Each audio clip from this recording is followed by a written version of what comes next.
Olá pessoal, tudo bem?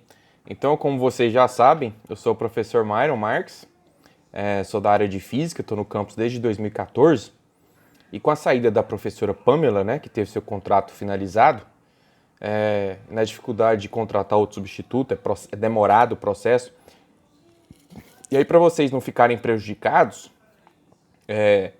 eu assumi a disciplina de energias renováveis. Eu falei, por que um professor de física vai assumir, né?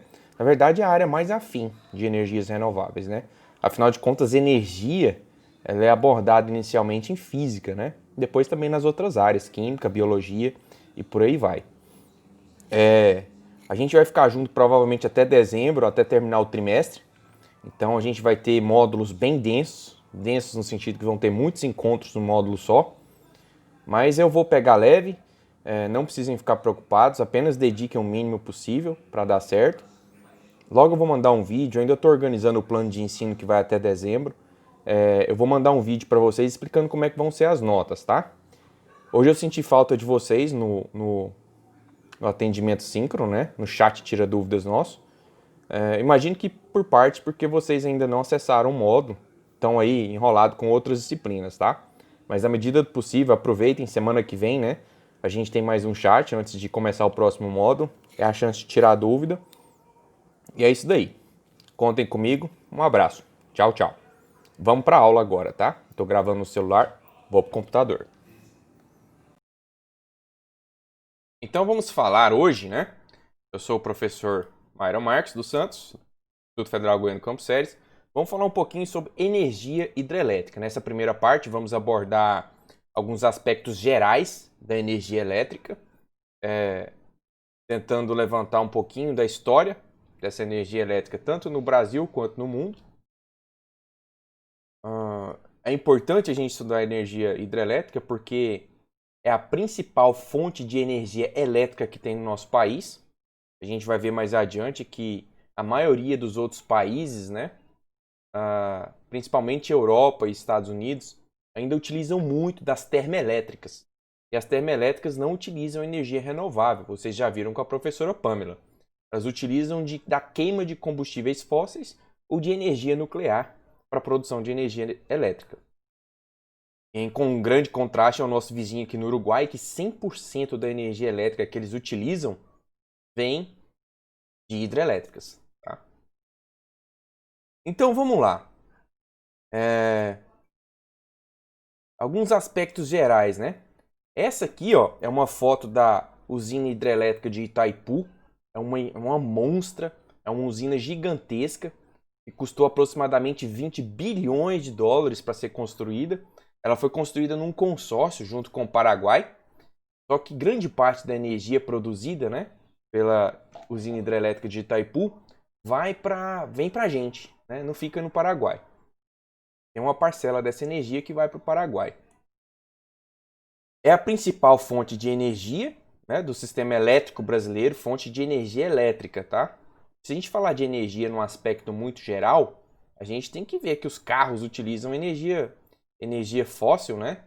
Petróleo, gasolina e diesel, e energia renovável, né? O álcool vindo da cana. Então a gente tem que falar, a gente está falando de energia, sistema para energia, geração de energia elétrica, tá? Esse sistema de energia a gente vai ver mais adiante em detalhes, mas tem muitas vantagens, muitas mesmo, porque é renovável, né? Só que ele não está isento de alguns problemas socioambientais. A gente sabe que para produzir eletricidade, a partir de hidrelétricas, é necessário ter um acúmulo muito grande de água. E essa água acumulada, ela vai invadir grandes regiões e vai afetar ecossistemas, afetar populações locais. Então tem uma série de problemas socioambientais relacionados a esse alagamento. Vamos continuar aí, ó. A primeira usina hidrelétrica do mundo foi construída em Craigside, na Inglaterra, ainda no século XIX. Se vocês estudarem história aí, vocês vão ver que a Revolução Industrial aconteceu em 1800, né? Acho que talvez, não sei se é a primeira ou a segunda, tá? Veja aí direitinho com o professor de história. Mas acompanha a Revolução Industrial. Isso aí é 1850, 1860, tá? Hoje em dia, essa forma de geração de eletricidade, ou seja, através de hidrelétricas, está em 160 países. É uma forma muito eficiente de gerar energia elétrica, né? Porque, no final das contas, chega de graça a energia, porque é água empoçada em uma certa altura. Então, no final das contas, você está usando energia potencial gravitacional para virar eletricidade, para carregar seu celular em casa, certo? Então, vamos ver alguns aspectos gerais. A gente vai ficar um pouco nesses aspectos gerais aqui, antes de ir para os aspectos mundiais e depois os nacionais. Hoje, né, até 2014, os Estados Unidos é a terceira maior capacidade hidrelétrica do mundo, tá? Então, se você olhar em termos de capacidade hidrelétrica, os Estados Unidos está na terceira posição. Só que a energia elétrica gerada por hidrelétricas, né, nos Estados Unidos, representa só 7% da sua matriz. O que significa? Tudo que os Estados Unidos utiliza para gerar energia elétrica, só 7% vem das hidrelétricas. E mesmo usando só para 7% de toda a energia elétrica que o país consome, ele é a terceira maior capacidade. Engraçado, né? Significa que utiliza muita energia elétrica. Só que só 7% vem de hidrelétrica. A gente vê esse gráfico pequenininho aí, ó. Imagina que isso aqui, ó, todo esse bolo, né, representa 100% da energia elétrica que os Estados Unidos utiliza. Olha só esse gráfico cinza, essa fatia grande cinza. 68% é fóssil, ou seja, é queima de derivados do petróleo, né, de combustível fóssil. Muito provavelmente carvão mineral e petróleo, tá? Uma fatia grande, 20% quase, é de energia nuclear. Olha as hidrelétricas aqui, ó, os 7% que a gente viu aqui. Essa parte rosa, né, representa 7%. Geotérmica é praticamente 0%, mas é porque está muito pequenininho, eles arredondaram para zero. Eólica representa 4%, solar é muito pequenininha, dá quase zero, e biomassa 2%. Então, apesar de os Estados Unidos ser o terceiro maior, imagina que tem o polo de hidrelétrico dos Estados Unidos é o terceiro do mundo, mas só gera 7% da energia elétrica que ele precisa. 68% vem de combustíveis fósseis. Nos países menos desenvolvidos, né, houve um crescimento nas décadas de 70 e 80. Então, só mais ou menos nessa época aí que os países aqui em desenvolvimento, né, praticamente a América Latina, um pouco de África, né, e um pouco de Sudeste Asiático, começou a utilizar, né, a energia hidrelétrica, importando tecnologia de fora, né, e passando a desenvolver também. Se a gente olhar esse gráfico aqui, ó, a gente vê a expansão, né, dos países desenvolvidos na década de 70 e 80. Então, imagina, 1950, nos países em desenvolvimento, né, ou seja, menos desenvolvidos, é bem sutil o crescimento dessa linha vermelha, a evolução da capacidade instalada de hidrelétricas. Mas olha só, quando começa 70 e 80, olha o boom. Olha o tanto que a curva sobe, ela decola, certo? Isso aqui é a potência produzida em gigawatts. E aí, chega em 1995, 2000, fica querendo dar uma estabilizada, né? Quando chega lá para 2005, 2010, volta a crescer rápido de novo. Então, é um crescimento muito sutil a partir de 1950 e volta a crescer rápido na década de 70 e 80. Aí em 90, né, a gente vai ver um pouco mais detalhes também adiante, esse crescimento ele foi freado um pouco, tá vendo? Que aqui tem até um biquinho na curva, ó. Por quê? Deu uma freadinha porque o pessoal começou a parar, peraí, hidrelétrica gera impactos socioambientais ou não? Aí o pessoal parou um pouquinho. Aí surgiu uma comunidade internacional para estudar. Vai ter efeito ou não socioambiental? Vai atrapalhar a população? Vai ter problemas com as pessoas? Vai ter problemas ambientais nos ecossistemas? E aí o pessoal ficou alguns anos estudando isso daí e fizeram um relatório. Em 2005, viu que o custo-benefício era muito grande, ou seja, tinha mais benefícios do que prejuízos. Tá? E aí então voltou a crescer de novo. E aí, os Estados Unidos é a terceira. Quem seria a segunda maior capacidade hidrelétrica do mundo? E quem seria a primeira? Vamos ver isso agora, hein? No panorama mundial, né, em 2014, 16,6% de toda a eletricidade produzida no mundo vem de hidrelétricas. Se a gente pensar quão ótimo é a energia hidrelétrica, isso aqui ainda é pouco, tá? Porque grande parte da energia elétrica do mundo vem da queima de combustíveis fósseis. E vocês já viram com a professora Pamela, e já sabem de muito tempo, que queimar combustível fóssil gera carbono, carbono camada de ozônio, efeito estufa, aquecimento dos oceanos, derretimento de geleiras, aumento da acidez do oceano, problema de oxigênio no futuro, corais morrendo, e aí vai. Se a gente olhar esse gráfico aqui, ó, tem dois gráficos em fatia. Esse da esquerda representa a produção de eletricidade do mundo em 2014. De eletricidade. Agora, de onde ela vem, vamos ver aqui, ó. Essa faixa azul, ó, representa fóssil e nuclear. Olha só, o mundo inteiro, 72,2% da eletricidade produzida vem da queima de combustível fóssil e nuclear. De energias renováveis, né, que é todo o resto que não vem da queima de elementos, né, é 22,8% só, é muito pouco. E nessa fatia aqui, ó, dentro desses 22,8%, 16% é de hidrelétricas, representa a maior parte da energia renovável do mundo, em eletricidade, né? Tem um pouquinho, ó, que é essa azul, que é eólica. Tem um pouquinho, 1,8, quase 2, que é biomassa. E esse amarelinho aqui, ó, solar. PV, acho que provavelmente é privada, alguma coisa assim. E outras formas de energia. Então você vê que a grande maioria, mais de 3/4, né, da energia elétrica produzida no mundo vem da queima de combustível fóssil, né?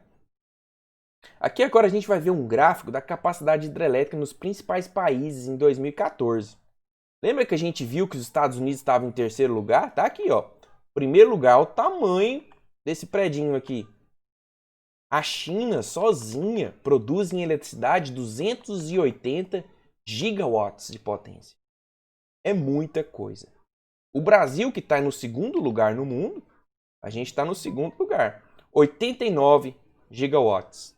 Olha só, gente. A China sozinha no primeiro lugar produz mais de 3 vezes mais do que a gente que está no segundo lugar. Mas é claro, a China é um país gigante. Bilhões de pessoas, certo? Mais de 1 bilhão de pessoas. É isso daí mesmo, não tem outra explicação, né? Estados Unidos, terceiro lugar. Depois vem o Canadá, depois vem Rússia, depois vem Índia. E o problema é que hidrelétricas não é para quem quer, pessoal, entendeu? Hidrelétrica é para quem tem recursos hídricos abundantes, né? E a China provavelmente tem, o Brasil a gente sabe que tem rio para todo quanto é lado. Estados Unidos tem uma área territorial muito grande, tem muitos rios. Canadá, né?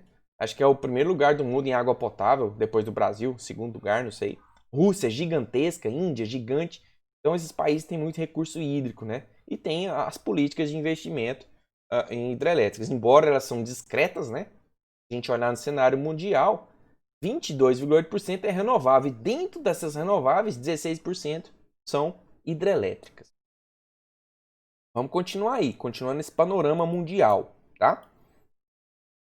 Agora a gente vai ver por regiões no mundo, como é que anda a utilização de energia hidrelétrica. Esse gráfico aqui, ó, pessoal, vocês têm que olhar o seguinte. Quando você olha, por exemplo, a faixinha azul, ela representa a América do Norte. Essa faixa rosa representa a Europa. A vermelha, a África. A outra azul, Oriente Médio. Essa azul do Oriente Médio é tão pequenininha que ela está aqui sufocada entre o vermelho e a Eurásia, tá? Depois tem a Eurásia, tem essa fachadinha aqui que é da América do Sul e Central. Depois você tem Ásia e Oceania. Quando você olha uma faixa, você não pode comparar a faixa com a outra assim diretamente. Você tem que olhar ela até o final. Por exemplo, olha a América do Norte. Começou aqui nessa largura, certo? Começou na década de 1980. Essa aí é a medida, a pesquisa que eles fizeram. Em 1980. Você vê que é uma faixa que não muda tanto. Você vê que de 1980 até 2013, a América do Norte, que envolve Estados Unidos, Canadá, né? Eles continuaram discretos, não cresceram muito. Mesma coisa com a Europa. Olha a largura da faixa. Essa largura da faixa quase não mudou, né? Se a gente olha a África, né? Tem uma largura aqui na faixa, com o tempo essa largura aumentou. Significa que passou a produzir mais energia elétrica a partir de hidrelétricas. E quando se olha a Eurásia, Europa e parte da Ásia, né? A Ásia Ocidental, o que acontece? quase não mudou. Quase não mudou. A faixa tem a mesma largura. Aí você vai para América do Sul e Central, olha só, tem uma certa largura que é o tanto que a gente utilizava. À medida que os anos foram passando, de 1980 até 2013, olha só a largura dessa faixa. Aumentou bastante. Por que aumentou bastante? A gente tem Brasil. O Brasil investiu muito, a partir da década de 80, nas hidrelétricas, tá? Aí o Brasil tem um peso muito grande na América do Sul e Central em termos de uso de energia elétrica vindas de hidrelétricas. Aí olha esse monstro aqui. Tinha uma pequena faixa, certo? Essa era a produção elétrica na Ásia e Oceania, na década de 80. Quando a gente veio para 2000, 2013, olha o tanto que isso aumentou. Aí eu te pergunto para vocês, quem na Ásia e Oceania, ou Oceania, né, é responsável por esse aumento gigantesco? China, certo? A China está produzindo muito energia hidrelétrica. Isso advém de políticas, né? Políticas de energia. O polo industrial chinês cresceu pra caramba nos últimos anos, a gente sabe. Todo mundo compra coisa da China. A China está em todos os lugares, né? E aí, ó, olha só, se a gente olhar todo mundo aqui, ó, nessa faixa a partir de 1998 por 2000, aqui, ó, a Ásia e a Oceania estava crescendo. Aqui tem um certo platô, cresce, mas é muito discreto. E até volta a decrescer, tá vendo? Todo mundo decresce um pouquinho, ó. Decresceu, decresceu, decresceu. Justamente por conta daquele aspecto que eu falei para vocês. Até aqui o pessoal falou, beleza, hidrelétrica é legal, produz muita energia, o o custo-benefício é alto, né? Mas há impactos socioambientais? Aí o pessoal parou, não, freia esse crescimento, vamos discutir. Aí eles discutiram, tá? E aí com isso todo mundo voltou a crescer. Depois viram que o custo-benefício da produção de energia elétrica a partir de hidrelétricas era muito bom. Continuando aí no panorama mundial, né? Em 97, surgiu então nessa necessidade de discutir os problemas socioambientais, né? Das hidrelétricas, a Comissão Mundial de Barragens. Ela definiu, ó, novas diretrizes para construção que é mais que poupa mais o meio ambiente, né? Preocupada com a proteção do meio ambiente, populações afetadas e uma distribuição equânime dos benefícios da construção. Essa construção não é para beneficiar só a empresa dona da hidrelétrica, tem que beneficiar a população local, certo? Então os benefícios têm que ser distribuídos, né, entre a população de alguma forma. E aí, ó, a partir de 2005, quando elaboraram essas diretrizes aqui, né, houve grande expansão na América Latina, devido muito ao Brasil, e na Ásia, como a gente viu, devido à grandiosa China. Continuando aí no nosso panorama mundial, essa aqui, ó, representa, pessoal, a produção de energia, agora não é mais potência, é energia, né, no mundo para os principais países aqui, a partir de 1980. A gente vê a China, com esse azul aqui, ó, embaixo. Olha o tanto que a China cresceu, né? Olha o tanto que a China cresceu. Era um azul discreto, né? Ficou com uma faixa gigantesca. Vem Brasil, em segundo lugar, né? Cresceu bastante. Você vê a largura que era alta, né? Maior que a da China, com certeza. A China em algum momento ultrapassou a gente, né? E a gente continuou crescendo, mas não foi tão abrupto, né? Igual a China. A gente tem o Canadá. O Canadá não cresceu tanto, ó. Se você olhar a largura do início, né? E a largura até o final é muito próxima. Já os Estados Unidos oscilou bastante, né? Começou largo, aumentou, diminuiu, oscilou, aumentou muito, diminuiu e ficou constante, né? A largura dessa faixa continuou constante, significa que parou de crescer. Aí a gente vê a Rússia não tinha nada, essa faixa rosa aqui, ó. Rosa, salmão, né? Não sei. Não tinha nada praticamente entre 80 e 90. Quando chegou em 90, olha só, já cresceu, teve um grande polo hidrelétrico e ele continuou, porque essa faixa rosa não aumentou. E a Índia, né, era bem fininha e aumentou consideravelmente. Essa aqui é a soma, né, da participação de todos os países, tá? Então está aí na faixa de 3.500 terawatts-hora de energia produzida. Continuando aí, né, a gente tem uma tabela, né, dos maiores produtores de hidroeletricidade em 2013. Então chega a China com 900 terawatts-hora, Canadá 388, Brasil 387, e aí segue, né? A gente vai até a Itália, é óbvio que tem mais países. Essa aqui, ó, é a participação da energia hidrelétrica na energia elétrica total.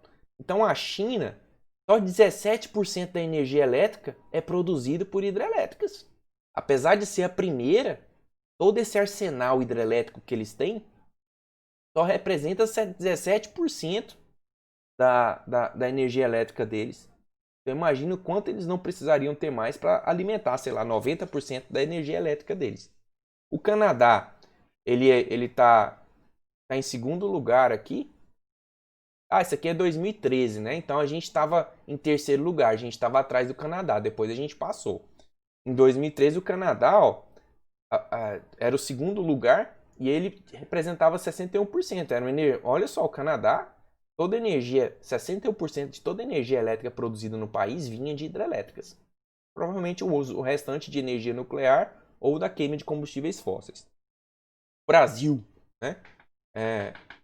O Brasil aproveita muito, ó, energia hidrelétrica. 72% de toda a eletricidade no Brasil em 2013 vinha de hidrelétricas. Aí se você olhar aqui, descer, né? Olha o Paraguai aqui. Na verdade era o Paraguai. Eu falei Uruguai antes, mas é o Paraguai. O Paraguai, toda a eletricidade que o país utiliza, 100% vem de hidrelétricas, certo? Então, vamos terminar esse panorama mundial. Agora a gente vai falar um pouquinho sobre potência, tá?